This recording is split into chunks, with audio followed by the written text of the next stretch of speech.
Presidente Toti qui a Sassari per presentare il suo nuovo movimento Cambiamo, già nel nome è un manifesto programmatico, cosa c'è da cambiare e come lo si può fare?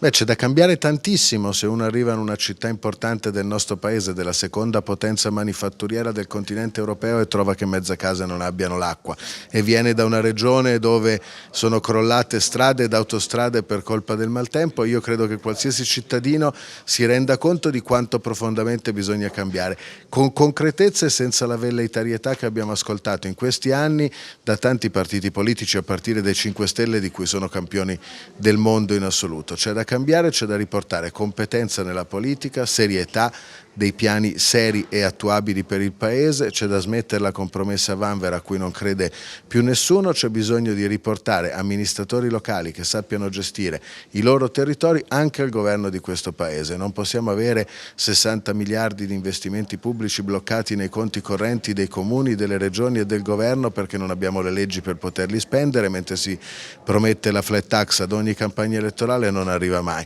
Se non basta per dire cambiamo tutto questo, non so di che cosa altro bisogna parlare.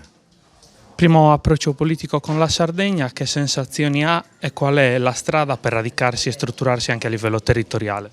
Per radicarsi sul territorio occorre coinvolgere tanti bravi amministratori locali che molto spesso i partiti tradizionali hanno tenuto fuori dalla porta, magari proprio perché erano bravi e per lasciare spazio a qualcun altro che era magari un po' più raccomandato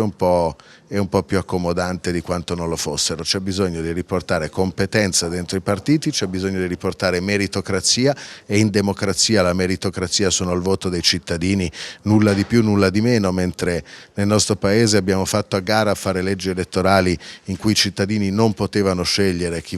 da chi volessero essere rappresentati. A Sassari, nella Sardegna, c'è un'avanguardia importante, attiva,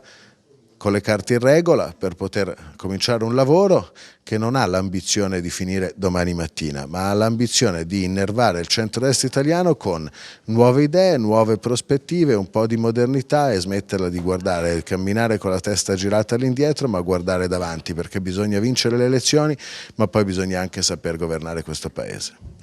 Il suo è un soggetto politico a sé stante oppure come si pone all'interno della coalizione tradizionale di centrodestra?